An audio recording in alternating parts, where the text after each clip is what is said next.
Let me make sure my audio is right first. Can you hear me? Get this light up. All right. Let's You get can our hear me. lighting right. You can hear me okay, right? Yeah, I got you. Loud and clear. Okay, nice. Welcome everybody to another episode of Head to Head Sports. I'm your host Brian Parker, along with my co-host Mr. Randall Hargrove. How are you, sir? Doing well. My boys are 1-1. So I'm a little better today than I was last week. Yeah. I don't blame you. That was interesting. That was an interesting game, and the crazy interception that led to a touchdown and all of that. So uh, you take the win, but you still have to address some of the things that need to be cleaned up. So we'll certainly get to all of that. Of course, my other boys, not my boys, didn't look good at all. And I will go into that in a second because uh, until otherwise, I have not been proven wrong about short quarterbacks. So, and I saw a lot of short quarterback issues in Monday Night Football's game with Mr. Bryce Young. But anyway, we are streaming live and direct. Thank you for tuning in. We are live on LinkedIn, Facebook, YouTube. So if you're on YouTube or if you want to be able to go to YouTube, go there, look for Empower TV Network. Hit that like, share, and subscribe button. We definitely appreciate that. We appreciate everybody that subscribed last week. Continue to do so, as that always helps with our rankings, ratings, and on the algorithms and everything. We're also streaming on Roku under Empower TV, as well as Amazon Fire under Empower TV.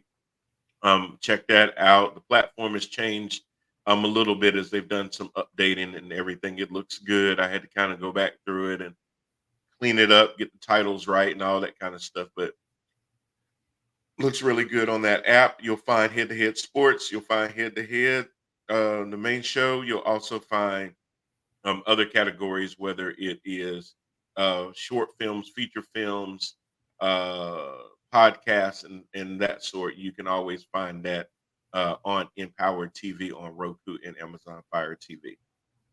All righty then. So we just had another week in the NFL. If you guys are joining, feel free to comment. We'll read the comments as we go live on air. You guys know how we do this. We do it with you. So let us know how you're feeling about your teams.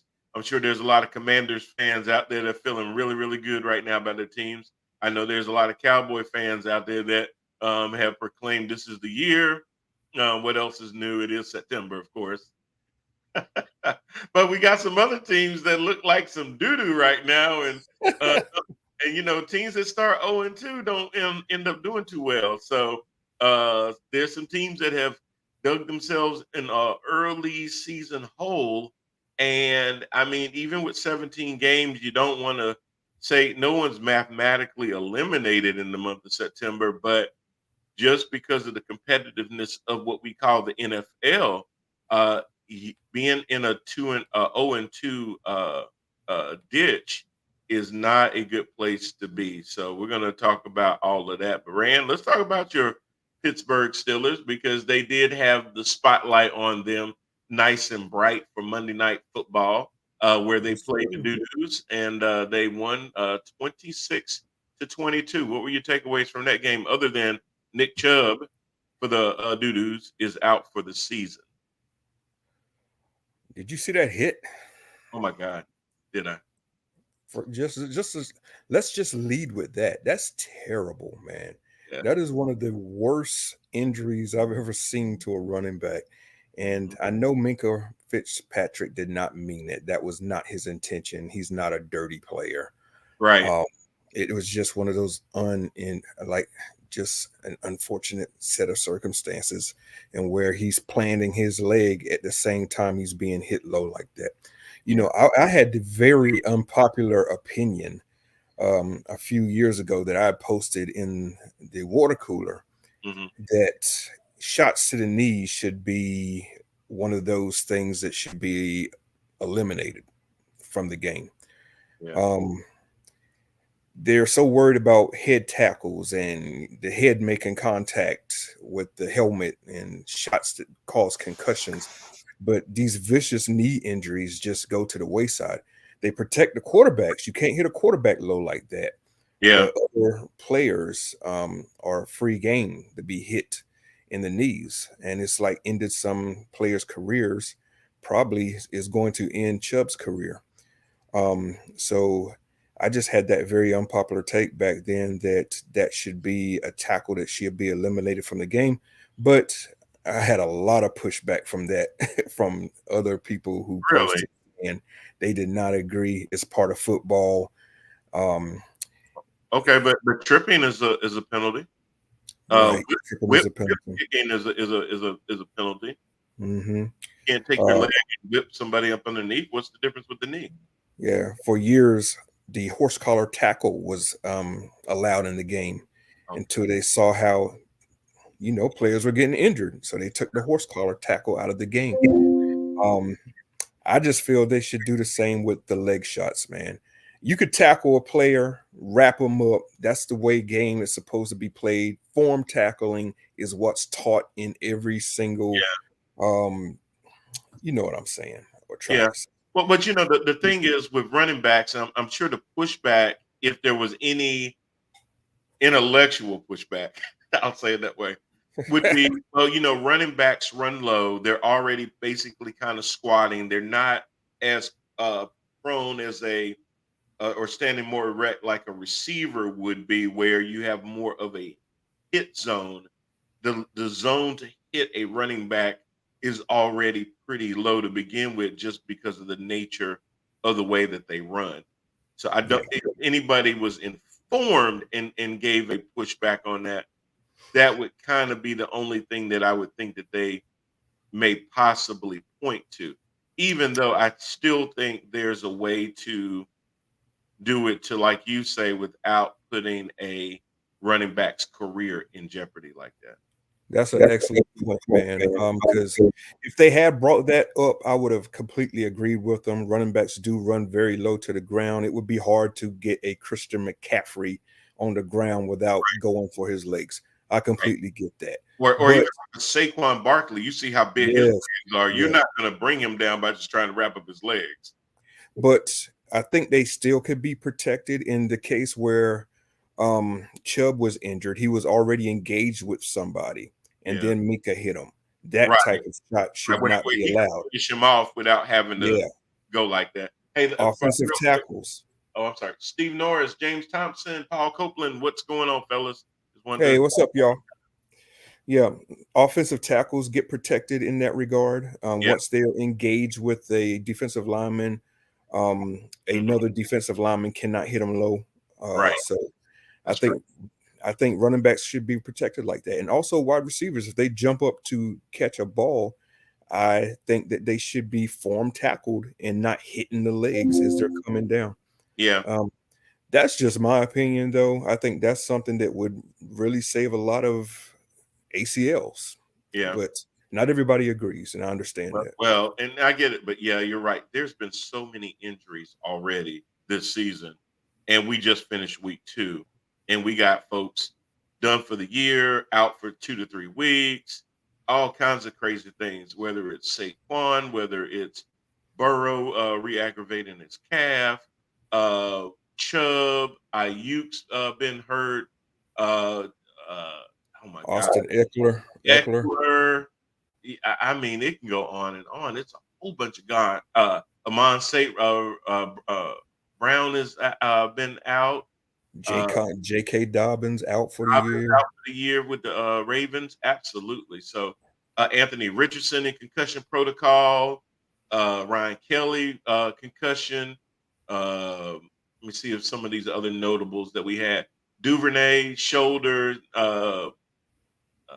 I know there was somebody else I was looking for too, to see what they were going to be doing, because I mean, people just Beckham got hit, which we already knew Odell Beckham was going to probably get injured sooner than later too. But still, just teams losing players. The Panthers, Shaq Thompson is likely done for the year. Yeah, looks like he has it's either ankle or knee, but he's definitely done for the year. Yeah. Unfortunate, man. And it was free. I mean, he just did it arm tackle, and then he didn't get back up. I was like, I know. Yeah. oh my gosh, yeah. So it's you always expect injuries and everything. Anthony Price, defense wins games. Paul Copeland, Niners fellas, good evening. Anthony says, I was teaching high school playing football. Don't go up top. Um, don't go up top. Go for the legs to tackle them. And Steve says, what about when players leap over guys? No way to tackle. True. Burrow has a badly bruised ego, Paul Copeland.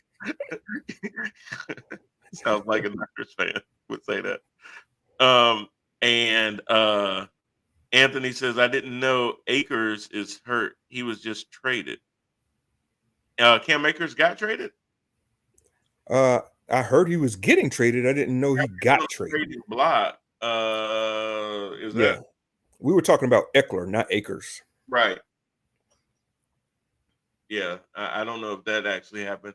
They're sending him to the Minnesota Vikings for a that just came through 49 minutes ago. Okay, boy, you be on it. Rams are trading running back Cam Akers to the Minnesota Vikings. That is true, and it looks like it's going to be they're going to swap 2026 late round picks as part of the deal.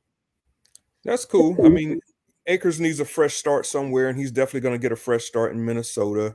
Minnesota He's still a young. actually that's Yeah, good for him. I think that's a good. he's still a young running back, and he had burned his bridges with LA. So fresh Yeah. start in Minnesota. Well, We'll it's see what kind of happens. crazy because they were looking to trade him last year, and then they pull him back last year and say, oh, okay, we're going to keep him the rest of the season, and he has some pretty good 100-yard games. And then this season, he's part of the offense. They bring him out in week 1. He doesn't do as well as his backup. And then, I mean, literally on game day, Sunday, Jay Glazer reports, he's out. He's a healthy scratch. I'm like, what? And I'm really bummed because I had him started on my fantasy league, and I just happened to go back in, and my points were a lot lower, and it had a big 0 beside him. I'm like, wait, what's going on? And Don't you hate that? yes, like I literally had just checked it, and something said go back and look again.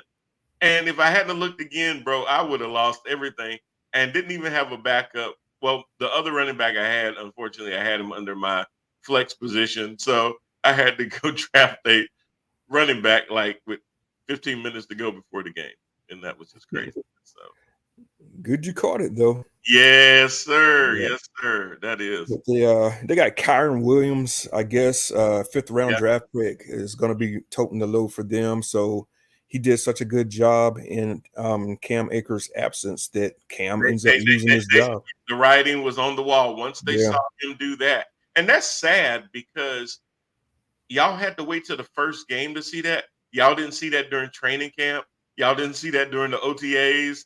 Y'all didn't see it in preseason. You literally went into week 1 with Cam Akers as your starting running back because you didn't know if Kyron would be ready to take over as the feature back. Really? That's, I didn't know if maybe they were trying to get some good tape on him so that maybe it would improve their trade value for him. Maybe that's what they were trying to do. And once they saw that the performance really wasn't that good, they said, you know what? If we bring him out there for week 2 and he looks like doo-doo again, that's just going to make it where we're not going to get as much draft capital as we want. So I would almost have to think that would be the only reason they would do that is to try to increase what they would get back in return for him. Yep, you got a 5th round pick that you just picked up that's doing the same job that the old guy's doing. Might as well let the old guy walk. Mm-hmm. Absolutely. Well, and see, again, though, it kind of goes back to this whole thing about the devaluation of running backs. And this is kind of proving, I don't want to call them a dime a dozen. That's not really nice, but they're kind of proving that, hey, it's kind of like the guys that I see in Charlotte downtown late at night that they'll be in their nice, expensive cars and they're just pulling out and burning their tires and doing all that kind of stuff. And I'm sitting there going, man, why would you do that? You're going to have to replace your tires. And They don't care about that. The whole point is to look good, make it do all these things for temporary, and when it's time to replace the tires, they'll just throw another set of tires on it all over again. And that kind of reminds me of running backs. You bring them out there, they're nice and flashy, they run through walls for you, and after 2 or 3 years, you say, you know what? Let me just go get another one. Let's get another one. Go get Yes. pop him out, pop another one in real quick. It's more valuable than trying to retread tires, right? Well, yeah, because the whole idea is, you know what? Before he even gets close, and you know, you almost have to kind of think about that. Players more and more, especially the first round picks, they aren't waiting until year 4 now to want to get an extension and things like that. They're coming to you in year 3, like, okay, I've showed you enough. I mean, my God, can you see Bijan Robinson not coming back in year 3 to the Falcons? Yeah, he would definitely be back. Knocking at the door like, yo. Oh my God, hell, he might come back in 4 weeks and say, I'm telling you. Bro. and he would almost have a right to. I mean, that dude is crazy. But Yeah, yeah, so you got guys now coming back so fast, and running back fall into that same CBA that if you miss and re-sign a running back, knowing that after you re-sign him, lately what's happened, whether it's Gurley, whether it's Elliott, some of those kind of guys that normally when you give them that second contract, the big one, the production isn't there. And it's kind of just because the rookie salary cap has really just kind of screwed them over because it slots you by draft order, and nobody other than a Bijan Robinson is getting drafted in the top 20 as a running back. So your salary is predetermined as a rookie, and then when it's time for you to sign that second contract, they've already devalued your position to the point that there is no big payday for a running back. yeah. They're gonna really have to take a look at that in the next CBA. The Players Association is really gonna have to stand tall for running backs, man, because it's kind of getting ridiculous how they're being crapped on.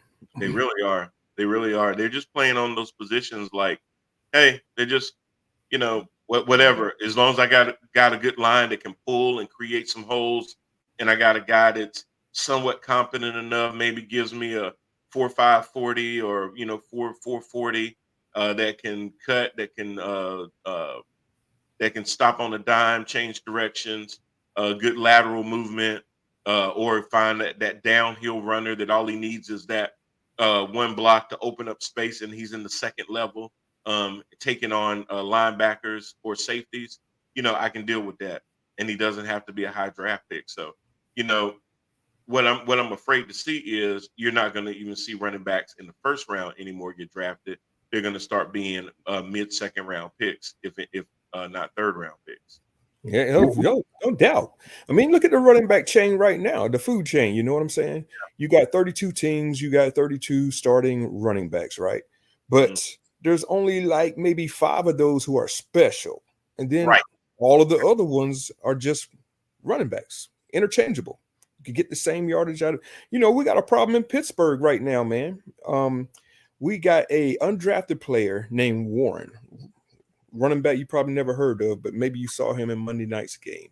And he's actually outperforming the main guy that we took as a number 1 draft choice out of Alabama.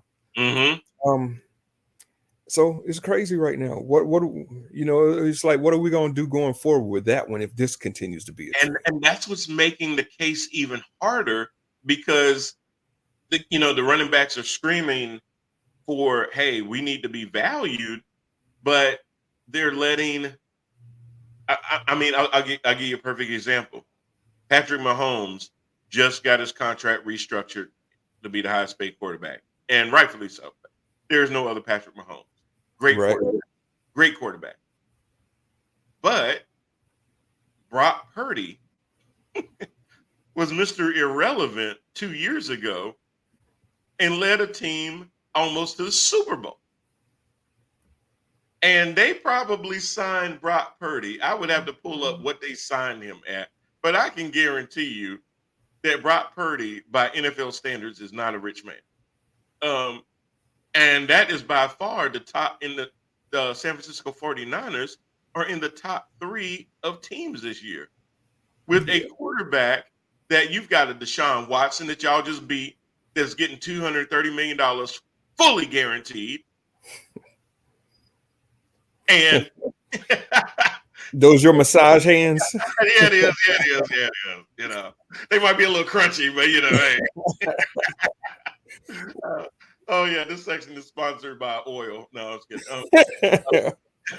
Wax on, wax off, baby. Baby oil. Karate Kid reboot. Mr. Miyagi returns. But so you're getting. Oh, and I'm sorry. Paul says exactly. There are superstar running backs, and then the rest. That's absolutely right.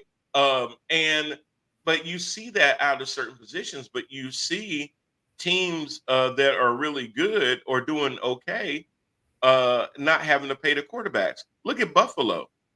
Josh Allen, in a lot of ways, you could say is regressing. He just got paid. Joe Burrow looks like a shell of himself, and he's getting paid. Justin Herbert, now you might want to say Brandon Staley is the issue there, and it could be, but his team isn't doing that well. Matthew Stafford got paid. The Rams are okay. Justin Fields got paid. Well, I mean, as a rookie. And the Bears suck. So, I mean, a lot of these teams are overpaying these quarterbacks 40, 50, 60 million dollars, and it's not translating into wins on the field. Thank you, Paul. I knew somebody was going to pull it up. Purdy will make $889,300 this season. Man, San Francisco's got good value there, man. I'm telling you. Which they needed after the whole Trey Lance thing. Yeah, so kind of evens itself out. First-round picks for Trey Lance. Yeah, it kind of evens itself back out, man, because they did that to get a quarterback. It just turned out not to be the quarterback they were thinking, but they still got the quarterback. So you got the quarterback. That's crazy, but you gave up 3 first-round picks and number 4 overall, something like that, or number 4, number 2. But you went high for him, and you settled on a guy that you don't have to pay but $900,000 to, that is in the second year of his contract, wasn't a first-round pick, so he only has a 4-year contract. Paul gives me the throw-up emoji, and I agree. But that's just crazy how the guy you end up with was the last guy drafted in the draft that nobody expected anything from. So God is a 49er friend. Yeah, that's just craziness how that works. So a lot of these positions are going to start being devalued, where they're going to go, do we really need to pay this guy like that? Because, is he leading the league? Right now, your leading quarterbacks would be Tua. Tua's leading everybody with average yards.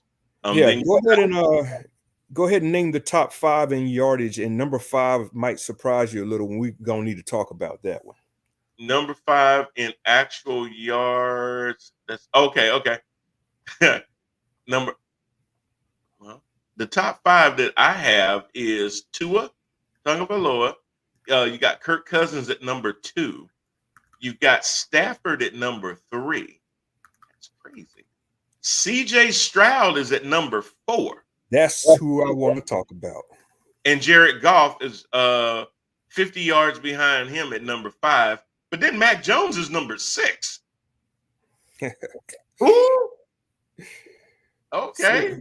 I didn't realize he was pushing that much. Okay, but listen, I'm going to round it out. Number 10 is Josh Allen. Oh my God. Okay. Hey, I gotta go deeper into this. I'm gonna go back. Number 6 is Mac Jones. Number 7 is Herbert. Number 8 is Derek Carr. Number 9 is Mahomes, and 10 is Josh Allen. But just peeking outside the top 10, number 11 is none other than North Carolina's finest, Sam Howell. Sam Howell. Okay. and then Baker Mayfield is number 12. Your boy. Yeah, my boy. Oh God, that's funny. And the funny thing is, right now, Baker Mayfield, 3 touchdowns, no picks, and has only taken 1 sack in 2 games. That cannot last. Yeah, man, that's going to be blown up come primetime television Oh my next God. Monday night, and I I can't wait to see it. can't believe Baker Mayfield is number 12. Yeah, I the mean, Eagles are going. I know it's only 2 games, but that's craziness. And Sam Howell is sitting at number 11. But think about it. Josh Allen is number 10. Where is Purdy? Uh, that's a great question. Purdy is at number 19. Um, he's got 2 touchdowns, no interceptions. He has taken 4 sacks. He's averaging 213 yards a game, which tells you that Purdy, and I know people hate the term game manager, but Purdy just keeps the chains moving, keeps the game going, which is good because he's relying on the weapons that he has, and he has a great arsenal of weapons. Yeah, I wouldn't actually call him a game manager. We're looking at a 2 game stat, right? One of those games was a blowout of Pittsburgh, so he Yeah, didn't have to pass. well, that's true. That's He true. just ran it, ran the ball because they were up, I think, 27-7 in the third quarter. Hmm. So a lot of that time he was just giving out handouts. He didn't have to pass the ball, and Pittsburgh was not really stopping the run either. So That's absolutely right. That's yeah, absolutely right. Yeah, you got some craziness at the top. 9 and 10, Mahomes and Allen, two of the highest paid players. You got Herbert at number 7. So you got guys like, okay, Tua. Yeah, Tua was a high pick.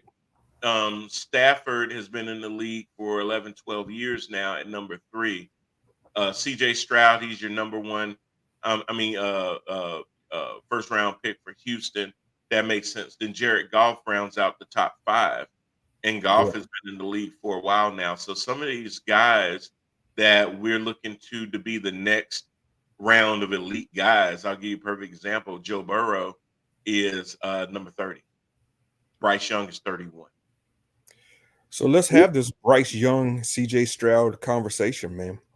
Because right now, as we sit here today, it is looking like Carolina has made a mistake. And I know people are going to dive all over me for that.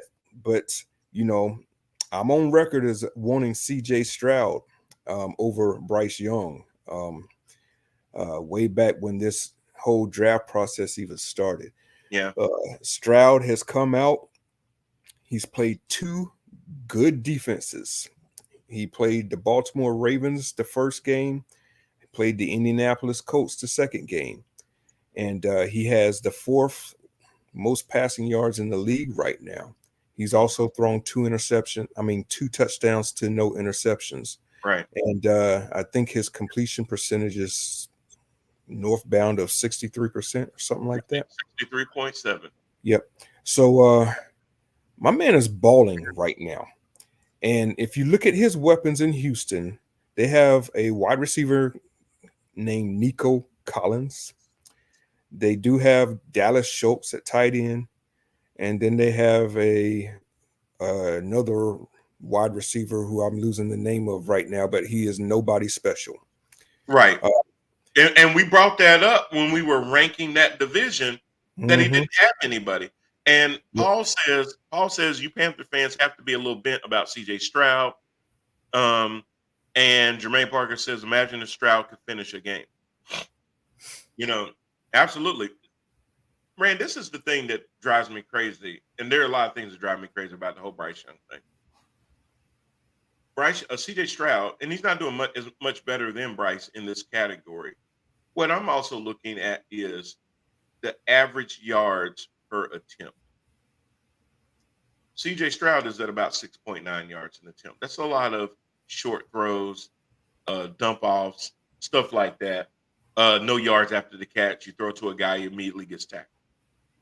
Bryce Young is at 4.2. Now, just to put that in perspective, at 4.2, Christian McCaffrey is averaging 6.4 per rush. Damn. Let me put Raheem Mostert, 5.6. Nick Chubb was at 6.1. Bijan Robinson is at 6.2. Hell, I'm gonna give you another one that's gonna be crazy. No, not him. Where was the other one? Chuba Hubbard, his teammate, his guy in the backfield, is at 6.9. Wow. That is just the ration defenses, man. So your running back is getting more yards per attempt than you are when you take 3 steps back and throw it. Yeah. And I'm going to go ahead and just get to the point here. CJ Stroud is straight balling. He put up 380 some passing yards against the Indianapolis Colts without an interception or a turnover. If you look at Houston's offensive line, they are way less talented than Carolina Panthers' offensive line. So those who want to make that argument about Bryce not being protected, well, neither is CJ Stroud. No. But CJ is putting up those numbers despite not being protected. And I'm gonna tell you too, Rand. That ain't the whole story. I'm gonna give you some examples. But first, Paul says, in my opinion, you can ruin a kid, and I totally agree with this, by putting him under center in the NFL too early. Definitely, and that's what happened. Some guys need some time to understand the difference between college and NFL. And that's things that he got away with in Alabama. That's 100%. And everybody told me, even I was going there too. Even my brother told me, hey, I know you keep saying he's short and everything, but from all signs point to this kid being real cerebral, real smart, and everything else. And I kept going, yeah, I hope so, but you still need to be taller. It's good to be smart, but that can't help you with your height. Tom Brady, not athletic, high IQ, didn't get hit a lot, but if you're small, you have to move around that pocket, because as that pocket starts to collapse, you step up into the pocket, and you have to be able to know when to do that. You have to know when that clock goes off, that if you then decide to run with the ball, you got to bring it down and become a runner and tuck that ball in. You can't run with the ball out to the side so somebody can do a peanut punch and cause a fumble. But a lot of times his clock didn't go off. A lot of times he had pretty good protection. He had good protection. And that is the other thing we're looking at. The offensive line that everybody's complaining about in Carolina being so porous and allowing all these sacks. A lot of those sacks are not on the offensive line, man. A lot of those sacks are on Bryce for holding the ball too long. He has to let that thing rip, man. But right now he's having, from what I'm watching, he's having a lot of trouble going through progressions and seeing what is open downfield. He's having a lot of trouble with that. And you can see it. I think part of the reason that he's having trouble seeing what's open down the field is because as those defenders get closer and closer to you, your line of sight is done, because you're 5'2", whatever he is, 5'9", 5'10", whatever he is. But once they start getting closer to you, okay, if you're going to stand in the shotgun all day, okay, you got a better line of sight. The guys are bent in their technique positions and stuff like that. When you say hike and they come out of that stance and position, they become taller. Your line of sight is obstructed. Yeah, and Carolina is not helping him by putting him in constant shotgun either. Let me just say that as well. No, you can't. There's no threat of the run like that. Exactly. You got to have a threat of the run, a threat of play action, and you can't do that from freaking shotgun. And if you put him under center, and the center is, I don't know, 7 inches taller than he is, he can't see. So the only thing you can do is roll him out, bootleg left, bootleg right. Hike the ball back, let them part the middle, step up in the pocket. If you see a run lane, run. If you see a throwing lane, throw. But you're not going to get a lot of that. There's so many plays that it really came down to the fact that he had to roll out because he couldn't see what was in front of him anymore. Paul says, CJ is clearly the better athlete. That won't change. Steven says they're going to have to simplify the routes even more for him. Yeah, and they're already running a very vanilla type offense in the first place, and he was not succeeding with that. But have you heard the latest about him? About his ankle? All of a sudden, he has an ankle injury. You know, I know what you're going to say, and I was thinking Yeah, the same you thing. know where I'm going. That's going to be an excuse to bring Andy Dalton in and let him Absolutely, games of the absolutely. World Cup. Did you notice an ankle injury at the end of that Monday night game? I I didn't see no ankle injury. I ain't see him hopping around at all. No. All of a sudden, he was told that he had an injury. I thought the same damn thing. I'm like, wait a minute, when did this happen? Right. The only thing he got hurt on the field Monday night was his feelings. Right. I ain't see that So, bad thing. if he ends up holding a clipboard this next game, Yeah. I'm not going to be buying no ankle injury crap, man. Hey. I'm going to be. He got a Tyrod Taylor treatment. Oh yeah. Andy will put up 30 the first game. He might. Yes, he will. Even because this offense is not as bad as what it's being made to be. That would not surprise me. When Andy Dalton had receivers, scoring wasn't the problem for the Bengals. It was getting to the playoffs consistently. Andy never had a problem with putting up yards. No. Just last year with the Saints, Andy Dalton had like 19 touchdowns to 8 interceptions. Yeah. He was not a bad quarterback at all. No, not at all. I mean, I've been, you know how the kids say low key. I've been wanting them to do that, but it's kind of like what Paul said earlier about ruining a quarterback. If you pull him out, what does that do to his confidence? Well, it's only 2 games in. It's pretty early. I would just and if he's as cerebral and as mature as people say, Bryce, let me show you the tape. We need to make sure, because here's the thing. The team that they lost to is more than likely the team that they really have to worry about as far as the NFC South title. Yeah. You don't have to be a high-powered offense to win the NFC South. You just have to be a competent offense. Yeah. You have to be able to finish games. You have to be consistent and play complementary football. You don't have to be great at anything. You just have to be good at everything. Yeah, because you're winning your division. The Carolina Panthers defense is not no slouch, man.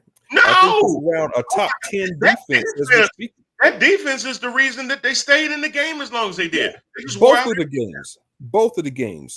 games. If they just had a little bit of a spark from the offense, they would have won those games. Because I mean, it just got to a point of like, it's like I feel sorry for the defense because like, what more can they freaking do, man? No, nothing. And you know, Steven says defense is legit. They really are. Oh God, they really are. You know, the only thing, and I sent you that message the other night, is when they throw towards CJ Henderson. You already know the flag. He's the walking PI. The walking PI. Walking PI. A PI waiting to happen. Not like Magnum at all. He's not a PI like Magnum. He's the pass interference machine. Yep. And anytime they know, okay, we're going to put one of our guys on CJ's side and we're just going to air it out, you know you are very likely to come down with pass interference. CJ interference Henderson. Look, man, as soon as the quarterback throws the ball, the referee has got his hand on the flag. He's already like, flag in his hand. He's like, go ahead, do it. Yep. Do it. I'm like, damn, we already had the flag in his hand. I think the ref is on his side, always has it in his hand. He's just like, I'm gonna wait till they throw to him. Then I can just do like this. Okay, it's out. But yeah, because you know that he gonna give you, I would like to say he gonna give you 1, but it's more like 2, 3, 4. You know, he's gonna give you some penalties. But Bryce Young, man, I'm just seeing just a complete lack of confidence in his game. I'm seeing a lot of just being scared. I mean, he did look scared, and you know what? Monday Night Football for a first-round pick quarterback, first home game. I passed. I was about to say Ericsson. Lord have mercy. Bank of America Stadium on Sunday night, and those lights were already on. And I remember saying to myself, "Man, they only gonna get brighter." It was like 10 o'clock at night, and I had passed the stadium on Sunday night, and they were already getting prepping the field and all that kind of stuff. And you could see them lights from where 77 and 85 interchange. You could already see those lights just shining, brightening up the sky. And I was Yeah, like, man. they only gonna get brighter by tomorrow. Yeah. Steven says, did you ever see his eyes during the game? He was scared and lost. He did look scared and Completely. lost. Completely. Yes, I completely and it agree. looked like he started second guessing everything. And then when he Mhm. ran into trouble, he did what he did in the first game. He started locking his eyes on where he wanted to throw the ball. Yep. You cannot do that in the NFL. These corners, these safeties are a lot more experienced than the third guy at that position at Alabama. They got the Yeah. scholarship, but he was the third guy and probably was a 6th-round pick. Just going back to something that Paul Copeland has said, I mean, or kind of hinted at, there's a difference between open in college and open in the NFL, Absolutely. especially when you play for Alabama and you're just creaming everybody. You got some of the best wide receivers on planet Earth Right. at Alabama. So those guys, when they're open, they're wide freaking open. But when Mhm. you get to the NFL, those windows are shallow. It's Guys are all open. about timing. You throw guys Yeah. open. You can't wait for him to be open You because can't that wait for him to window's be closed. wide open. You got to Yeah. throw him open. Yes, you got to throw him open. And you got to learn to do that. And to me, Bryce has not learned to do that. To me, I think they named him the number one quarterback way too quickly. A lot of these problems that we've seen in the Atlanta game and the Saints game, for those out there that think that preseason means absolutely nothing, we saw these issues in preseason. Yeah. The Yeah. same stuff. He There's led no one way. touchdown drive in 3 games. There's no way that you had Andy Dalton and Bryce Young in training camp and OTAs, and as long as Andy Dalton has been in this league, you're going to tell me to my face that you saw Bryce Young have a better handle of the offense than that veteran quarterback. Man, what a strong point. What a strong There ain't point. no way in the world.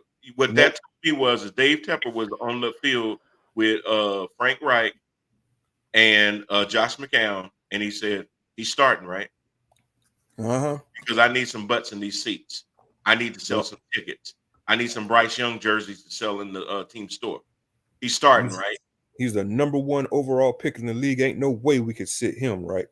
Get him out there. Sometimes that's a mistake, man. Yeah. Because to me, this kid ain't ready. I mean, No. you could see it in his body language. He is not ready.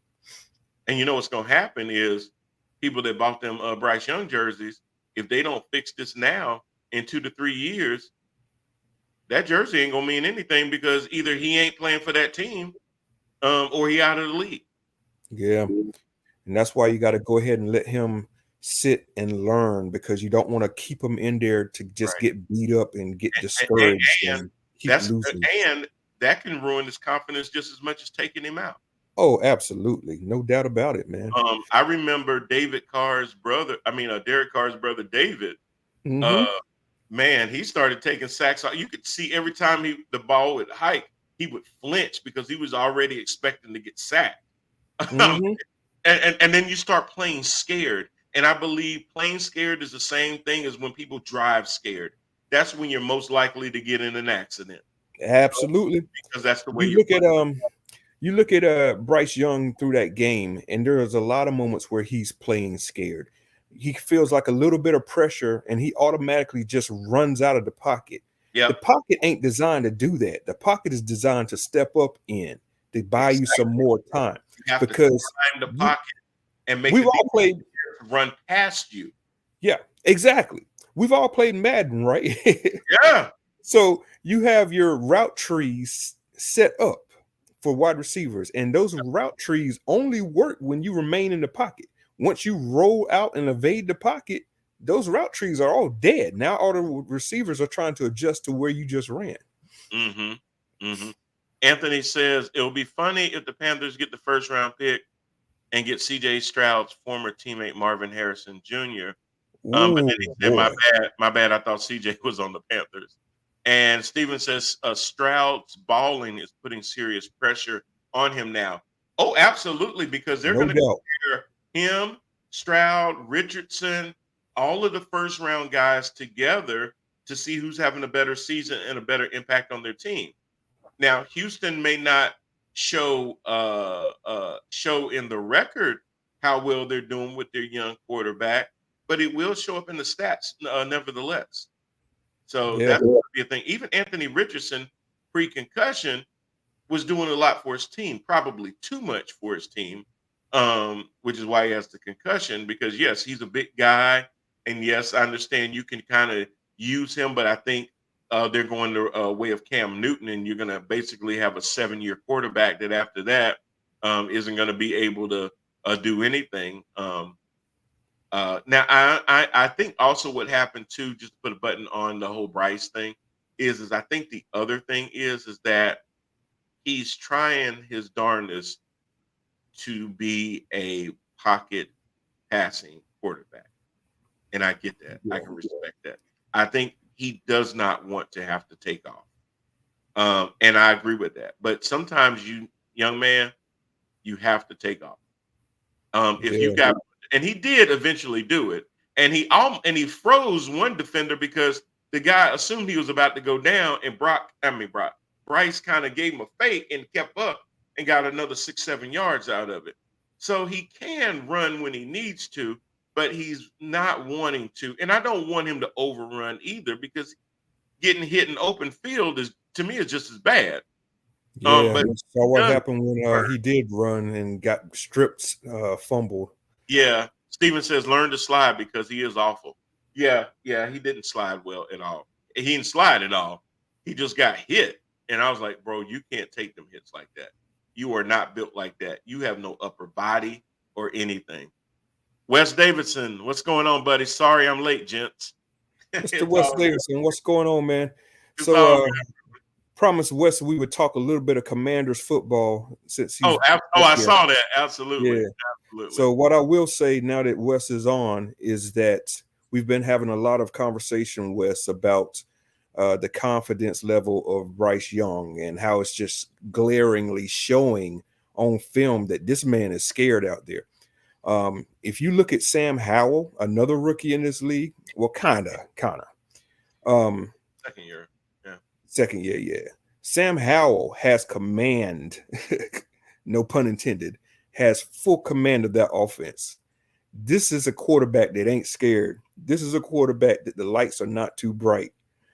This is a quarterback that is confident as hell. And you could just see it in the two different body languages between Howell and what we are seeing with Bryce here in Carolina. It's just glaring. That's funny. Steven says, and Wes has said kids soccer practice is going on. I totally get that. And then he said, case in point, was that McLaren TD? Yeah. And Steven said, just imagine if Carolina had taken Sam last year. Yeah. I know. But instead, what do? We trade up for a quarterback that's no longer even in the league. That's a terrible mistake, man. Terrible mistake. Lord, if they keep doing this, they're gonna make me end up asking for Teddy Bridgewater, and y'all just don't understand how much I don't want that to happen. I'm just kidding. I would never do that. But yeah, it's crazy. He says, "Fellas, I got to run. Wonder who I'm picking tomorrow. Be good, y'all." That's from Paul. All right, PC, check you, man. Thank you for logging on. I think he's picking Cincinnati. I'm just gonna go out on it. No, I'm kidding. Go Niners. Go Niners. So, Rand, before we jump into the Commanders, do you have a top 5 of teams so far this year? You mean a top 5 as in like your top 5 ranking already? Yeah. Who is going to be in your power 5, top 5? Definitely sitting number 1 is San Francisco. Yep, same. No doubt about it, man. Those boys are a wrecking machine right now. Maybe number 2. I'm going with maybe Philadelphia. Number 3, hate to say it, Dallas is up there. Dallas is up there, y'all. Sorry to have to say it. Sorry to be the bearer of bad news, but the Dallas Cowboys are definitely on that top 5 list right now. Mm-hmm. Maybe Kansas City, even though they haven't turned on and stepped on the gas yet, I still can't count them out. especially now that they've re-signed their defensive tackle to a multi-year contract. That's going to change their defensive outlook a lot moving forward. And so far, maybe even Detroit. I got Detroit in there too. Okay. What's your top 5? Oh, good question. Before I tell you that, Wes says San Francisco is looking great. Let me say the NFC East is 7-1. Just saying, I agree. They went from the least back to the East. I will say that, Wes. My top 5 is pretty similar at the top. I know, and trust me, this is going to break my heart to say this. San Francisco won, but I got them Cowboys number 2. Yeah, they're strong, man. And a team that is doing exactly what I said that Carolina could do. You have a great defense, and I mean effing great defense. With an offense that is complementary. Dak isn't having to do too much, but he's not making any mistakes right now. He's doing what he needs to do and getting the ball to the right people and let them do what they need to do. He's only number 22 as far as quarterbacks because he's only averaging 6.4 yards a throw, 199 yards a game. He's thrown two touchdowns, no interceptions. That was his issue last year, was he kept throwing more to the other team than to his own teammates. So as long as but now, do you really want to have a $45 million a year game manager? No. But he's doing what he needs to do for his team to win. Brock Purdy is at 19. Dak Prescott is at number 22. So their defenses, though, are basically the headliner, and the offenses play complementary to the defense to continue to allow them to stay fresh when the offense has the ball. That's all you really need. Yep. And then again, I won't even call Dak a game manager for this year. When you blow out the Giants 40-0, you don't need to pass the ball. Exactly. Same thing again. Yeah. But the thing is, I'm only saying it in that way, in the fact that in years past, even when they were blowing out teams, Dak's still trying to play hero ball. Like, bro, use your weapons. Why are you trying to air it out when you're up 2 touchdowns? Then you start putting the ball in harm's way, and that's how teams then start to get back in the game. Once they were dead, you let the clock become their worst enemy. Not you become their best friend because now you want to just start airing it out all over the field. That's craziness. Anthony Price says, I'm not going to put the Cowboys top 5 until they play against a good quarterback. Look, I've heard people say that. I've heard Stephen A. Smith say stuff like that. Like, well, look, they've only played the Giants and the Jets, and they both suck. Well, the Jets have a really good defense, but their quarterback can't play complementary football to let that defense stay fresh. Yes, they beat the crap out of the Giants. They smacked them in the mouth, and they never got off the mat. That is true. But 2 things with that. You have to play your schedule. That's all you can do. That's all you can do. And you can still see there are certain teams, and I've accused Kansas City of this in the past, playing down to your competition. Meaning that, okay, they're not really that good, and we let them linger around in the game, and then we decide to put the foot on the gas. I don't like that. If you're dominant, damn it, be dominant. They were dominant against the Giants. They beat the brakes off of them. They had a little bit more trouble with the Jets. The Jets hung around in that game. They gave them a game for a while, even with Zach Wilson. And that was partially because the defense was that good. So, you can only play your schedule. But when you look at that defense, whether that was the Giants, whether that was the Jets, that could have been damn near any other team out there, and that defense would have still been as stout. That defense isn't that good because of who their first 2 opponents were. That defense is really that legit. Now, we'll see that, though. They'll have a chance to prove that. My 3rd team, I still have the Eagles, barely. They do need to get going with that. My 4th team is actually the Miami Dolphins. Nobody can play the Dolphins right now. With the way Tua is throwing that ball down the field. Now, I told you that Bryce Young is averaging 4.2 yards per throw. You know what Tua is averaging? A league leading 9.5. 4 touchdowns, 2 picks, only 1 sack, averaging 357 yards per. When you have the cheetah and Waddle, and then Raheem Mostert got into the mix the other night and breaking out for runs and stuff like that. Do you want to play the Dolphins? no. I don't want to play the Dolphins. So I got the Dolphins there, and then number 5 I had Kansas City. So yeah, Tua has the cheat code, bro. Don't he? It's like you know, left, right, up, down, hike, and the ball has flames on it. He doing something, bro. But you talking about the confidence factor when you look at a Tua versus the way Bryce looks like a deer in headlights. Total. Now going into where Wes is with that, the Washington Commanders, 2-0, right? And they're looking good. Sam Howell, 46 of 70, 65.7% completion rating, 501 yards, 7.2 yards an attempt, 250 yards a game, 3 touchdowns, 1 pick. And that's good enough for him to be in the top 11 quarterbacks, only 9 yards passing behind Josh Allen.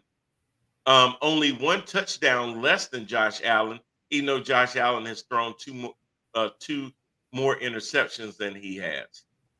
So they're damn near tied for 10.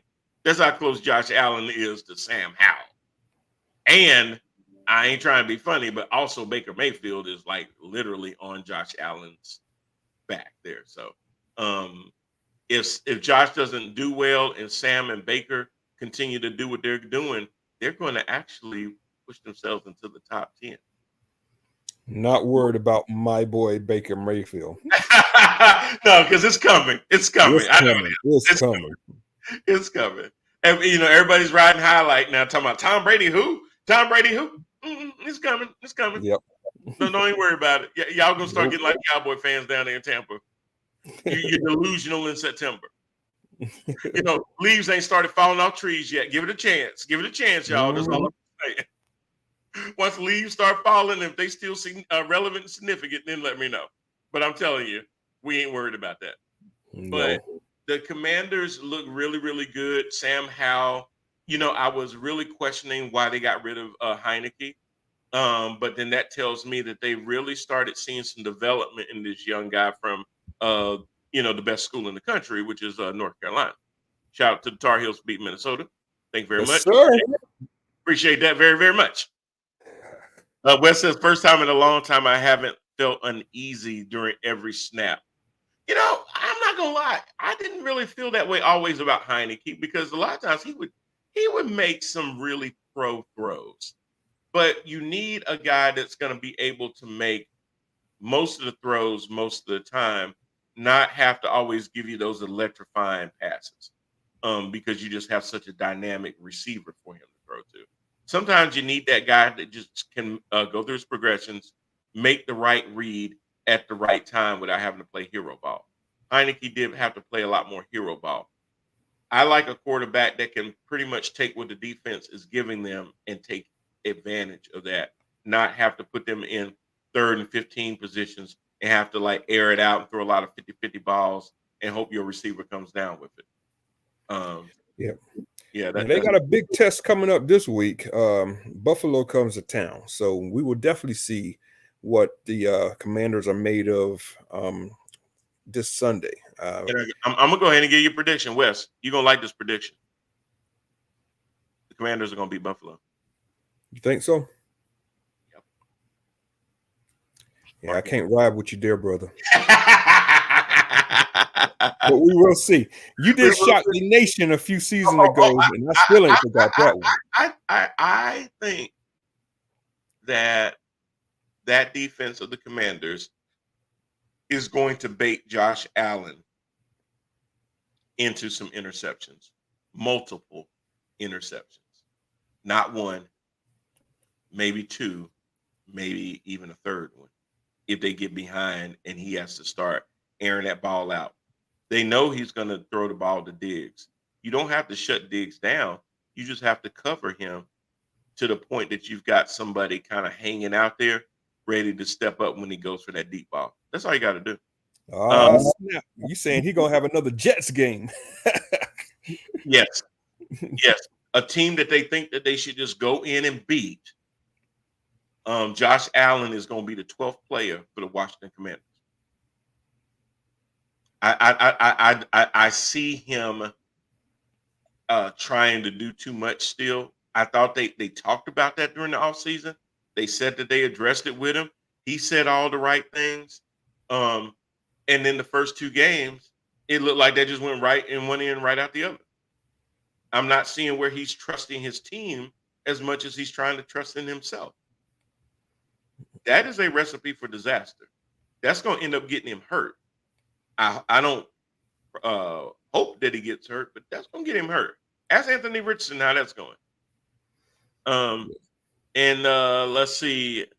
Wes says, although Robinson got a hold on to the ball when running, yes, but he's a good running back. And another good example of a running back that they did not have to spend a whole lot of money on to get, that's been doing a great job for them. Yeah, I like that kid, man. Yeah, he has a good story too. That was the kid that was got shot in the leg and came back 3 weeks later, 2 weeks later. Yeah, yep. That's crazy. That's strong right there. So that cut into his rookie season a little bit last year, but he still had a good season. But this year he's off to an even better start. Right now, he's the number 8 back. With 146 yards from scrimmage, 3.9 a carry, and he's run already for 2 touchdowns. So yeah. I mean, you know who's number 9? Derrick Henry. Yeah. Brian Robinson is 8. Derrick Henry number 9. Now those 2 games, but that's crazy. That's absolutely crazy. Now, of course, we already know who the top running back in the league is by far right now. Christian McCaffrey got to be 268 yards from scrimmage in 2 games. I'm sure about 200 came up against my boys. He's averaging 134 yards rushing a game. Yeah. And the next guy is Bijan at 180. He's got 88 yards more on the ground than the second guy. Yeah. That's crazy. And Anthony says Chase Young is back. That's great, but for how long? He said Bijan is him. He is that dude. That's what I'm saying. Bijan might come in week 8 and go back to Arthur Blank and say, yo, bro, I'm going to need some money. No, I know he ain't going to have no leverage to do that. But my guy, I think this dude is the real deal. That's a grown man. When he takes the pitch out and he's coming around that corner, you could just see defenders like, oh, my God. Bro, you have to make a business decision, just like you would do with Derrick Henry. When that guy gets a full head of steam, he busts through that hole, and you go, well, damn, if that D-line couldn't hold him. What they think I'm going to do? He comes through like a bull through your D-line, and you going, do I have a chance? Do I? You start. Now, all of this happens like within a mere split second. You go, how many years I've been in the league? Did I pay out Mama's house yet?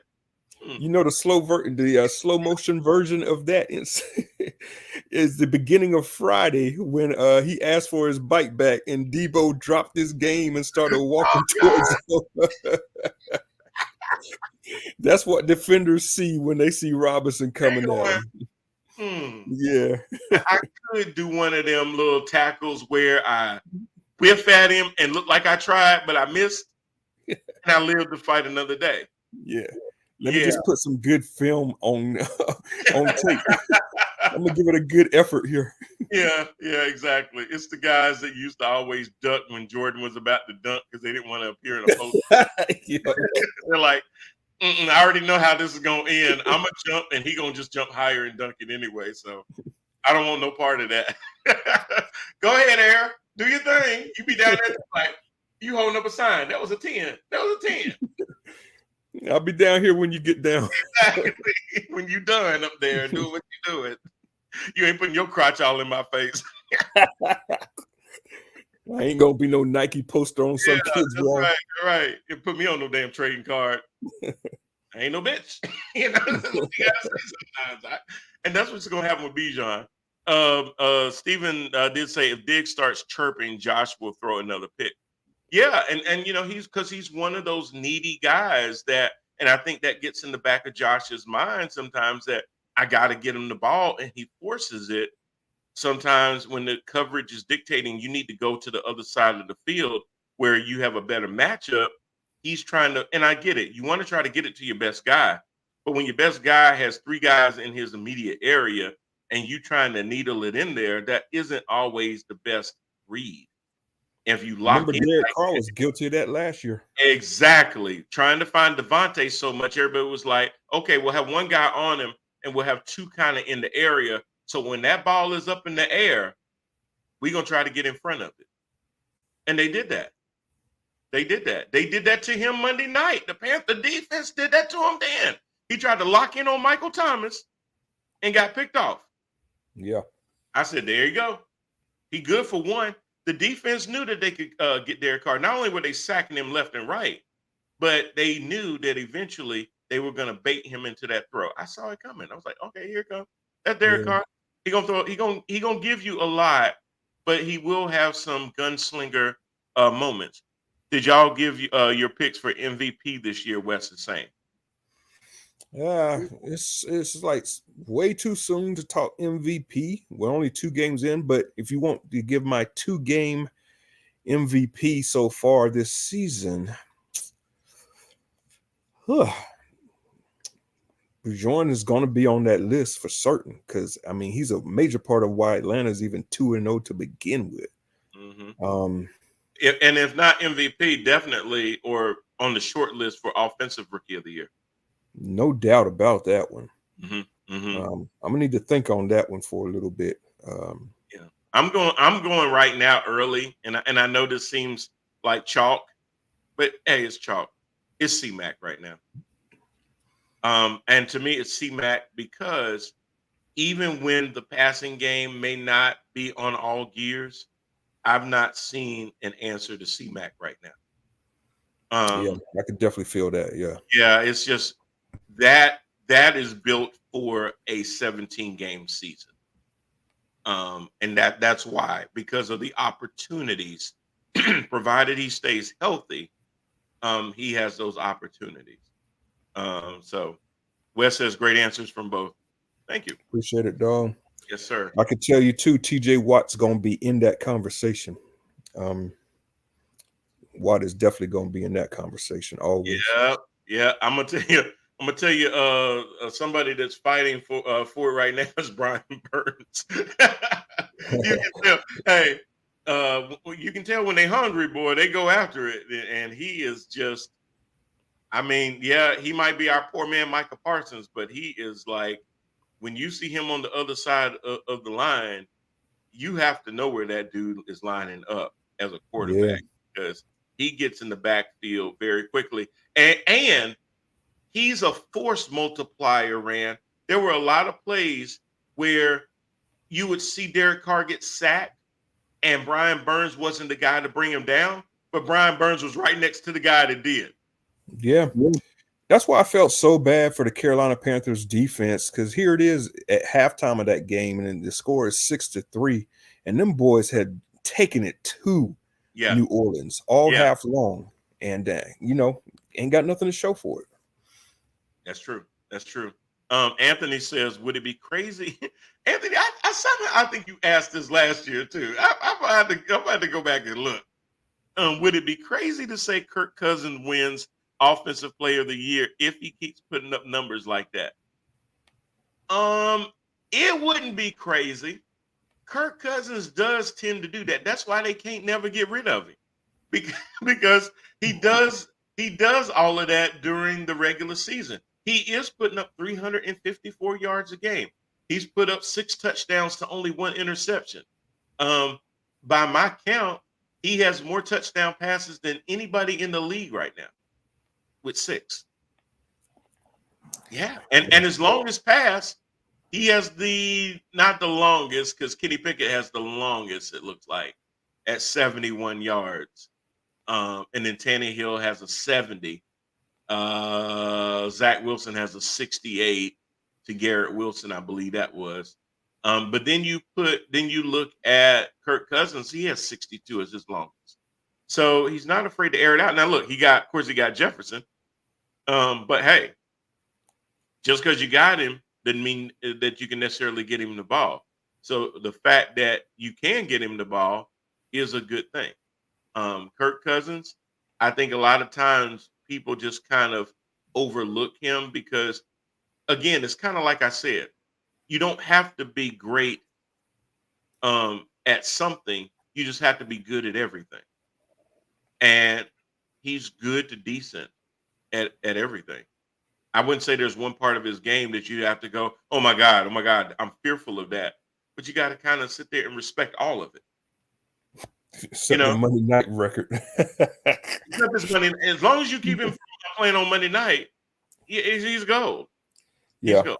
Yeah. I feel kind of bad for him because I agree with what you're saying. Like he's one of those quarterbacks that often gets overlooked, and it's because he doesn't win the big game. That's his one knock. That's his one knock. He just can't win that big one, for whatever that reason is. And he puts up great numbers, and he's a large reason why Minnesota has a good record from year to year. But again, even though they're 4,000 yards this year. No question. Even though they're 0-2 right now, I mean, it's really not his fault that they're 0-2, but he just can't win that game. He does not have that signature win. Right. Wes says Mr. Consistent. He really is.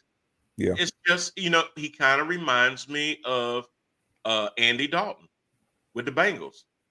Yeah. He'd have all these yards. Him and was it AJ? Was that his name? AJ Green. AJ Green. They would have all these crazy numbers, red rocket. Then they come down to trying to get in the playoffs or big games and stuff like that. And goose egg. Marvin Harris would have all these great records and everything. And they couldn't get anywhere. They'd still be the old bungles. They'd be the old bungles. You get guys like that are Lamar Jackson, until proven otherwise, is a regular season headache. He will burn you during the regular season, get to the playoffs, and start fumbling and throwing it to the other team. Yeah, every time. Every time. Matter of fact, I didn't tell y'all he's number 21. Now, I will say his completion percentage is actually pretty good, 74.5, 41 to 55, 406 yards. He's averaging 203 yards a game, 2 touchdowns, 1 pick. That's freaking great. That's great. But the story with him, I mean, we've seen these numbers before, but then what happens come December? That's the story with him. That's it. He's often sitting on the bench with a clipboard. He always looks good the first 2.5 months of the season. It's as the season goes. Now, I'll give him a slight pass because in the first game, he didn't have his reliable target, Mark Andrews. And we saw what happened in game 2 when Andrews came back. Instant connection all over again. Whether I don't know if them guys shower together or what, but they have a great connection. I don't know if you need to shower together to have a good connection. I ain't saying that, fellas. I mean, it's 2023. Do what you want to. Just don't tell me that y'all showering together to have a good connection.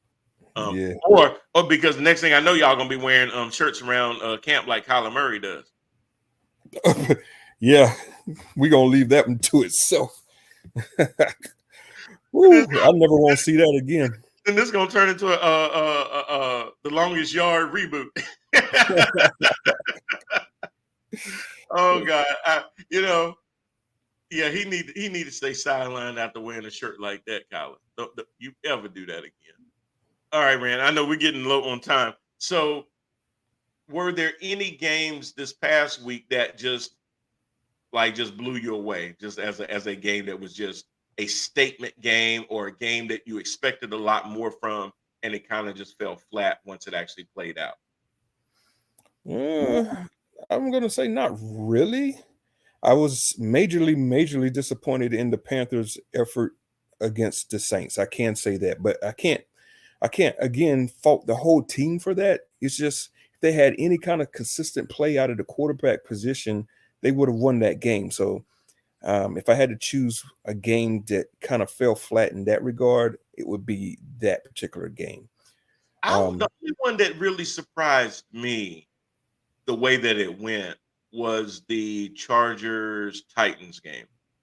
I didn't really see Tennessee winning that game.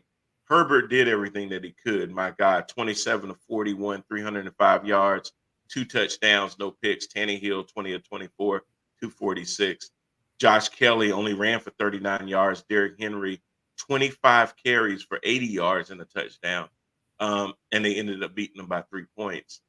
The Chargers were ahead at halftime, 14-10, but then let Tennessee end up scoring 17 points in the second half plus overtime. So it went 24-24 overtime. Both ended up with the ball, and then Tennessee ended up getting the game-winning field goal. But I just did not see Tennessee hanging around in that game. I thought that the offense from the Chargers was just going to be way too much for them, and it didn't. On paper, it looks like it was, but when you look at the game, because if you look at everything else in the game, from the standpoint, the Chargers, well, actually, they had the same amount of yards, total yards. And actually, the Titans had the ball longer. So that's going to probably it was what kept them into the game. Steven says, is Love going to keep it up? I kind of think so. It's kind of hard to say because having Aaron Rodgers as the guy for so long, you really didn't know what you had in Jordan Love. And maybe some of that is a result of being around Aaron Rodgers. Now, let's keep it in perspective. He played against Desmond Ridder. And Jordan Love went 14-25 for 151 yards and 3 touchdowns. He had 3 touchdowns and 151 yards. So those were a lot of short yard touchdowns. But again, A.J. Dillon, 15 carries, 55 yards.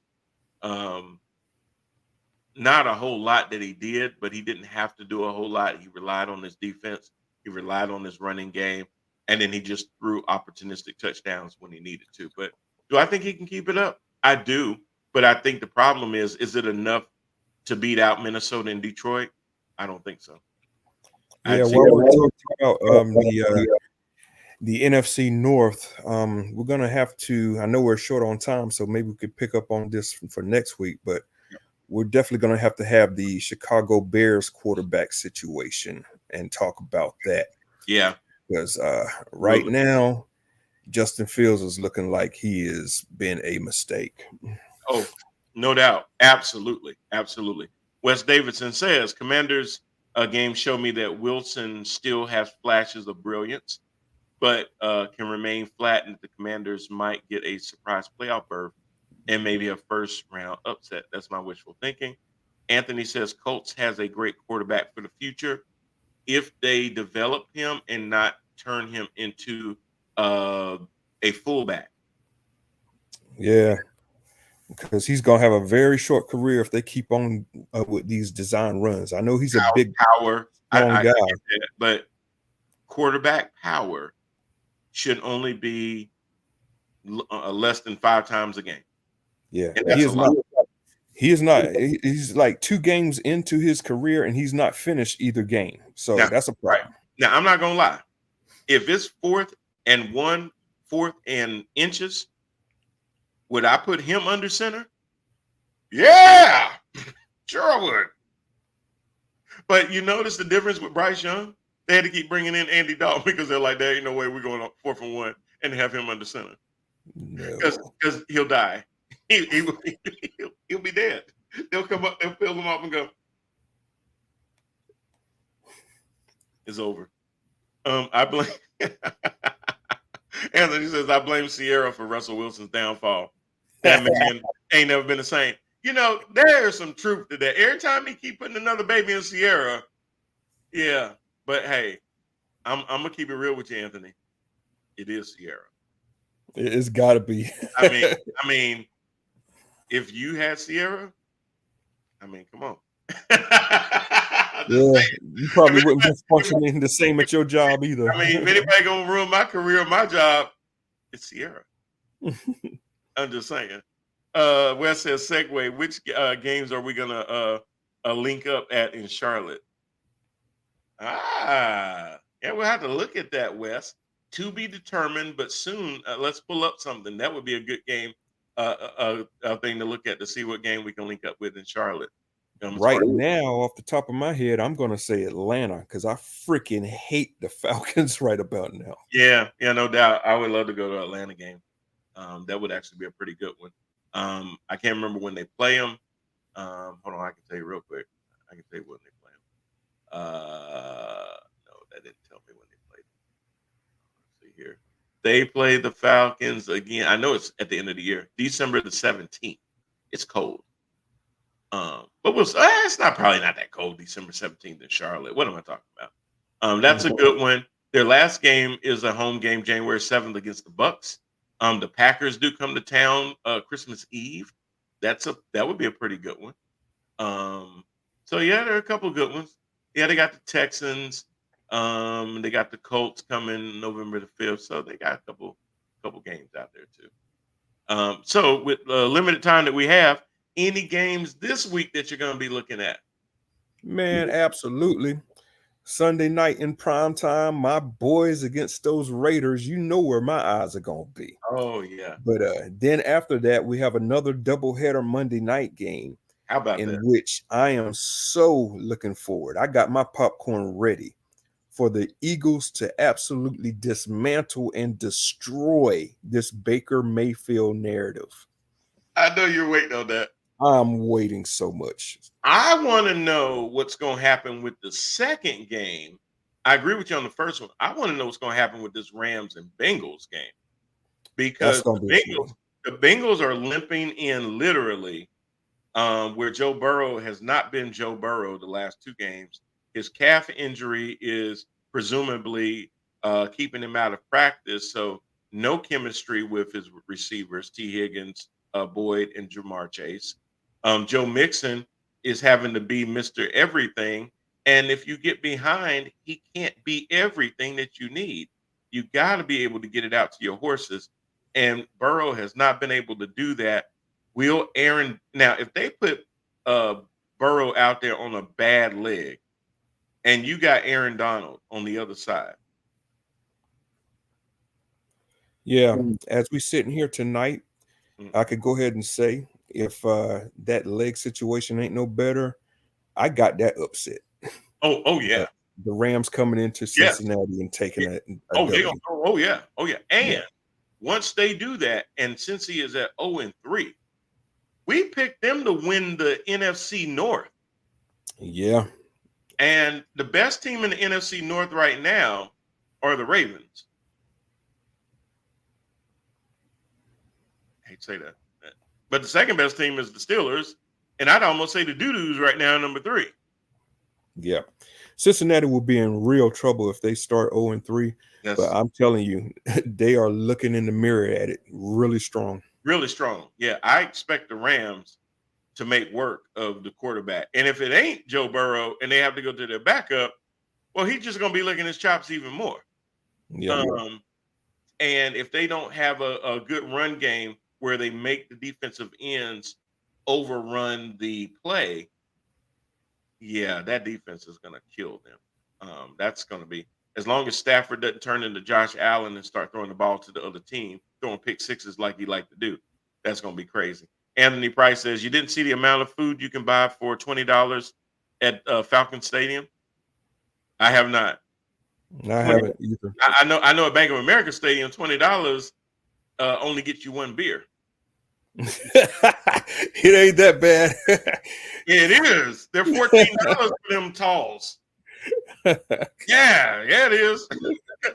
Yeah, it is. I said, how much? Yeah, you got to order it on the app. What? $14 for a beer? Where am I in New York? Yeah. Oh, it was bad. I was like, okay, y'all trying to get it in. Y'all trying to pay for somebody's tuition off this one can. Good God Almighty. Yeah, you better get you a Bojangles chicken meal. You can get $20 for that instead. Absolutely. So just a quick rundown. We're at time. You got Giants, 49ers. 49ers should win that. Falcons, Lions. I think the Lions will take that. Saints and Packers. Saints probably going to take care of that. You got Jags, Texans. I go Jags. Dolphins, Broncos. Stop playing, Sierra. Browns, Titans. I actually think the Browns might beat the Titans. Commanders and the Bills. I already put up the Commanders on that one. Ravens and Colts. If Anthony Richardson plays, that's going to be a lot closer game because you're basically staring at two similar quarterbacks that get it done in the same way. Jets and the Patriots. I'm actually going to go Patriots because Mac Jones has actually looked a lot better. Cowboys and Cardinals, bloodbath. Cowboys, 45 points in that game. Steelers, Raiders, definitely going with Pittsburgh in that one if they can keep Jimmy Garoppolo under duress. Bucks, Eagles, going with Eagles, Rams, Bengals, going with Rams. Yeah. All right. Well, y'all, that is another full week of head-to-head sports. We do it every single Wednesday, 7 p.m. Streaming live on Amazon Fire TV, Roku, LinkedIn, Facebook, and YouTube. Go to YouTube, subscribe, like, share, keep it growing. We always appreciate you guys. Thank you for everything that you do. We will do it all again next week. Thanks for coming in. See y'all next time. Peace.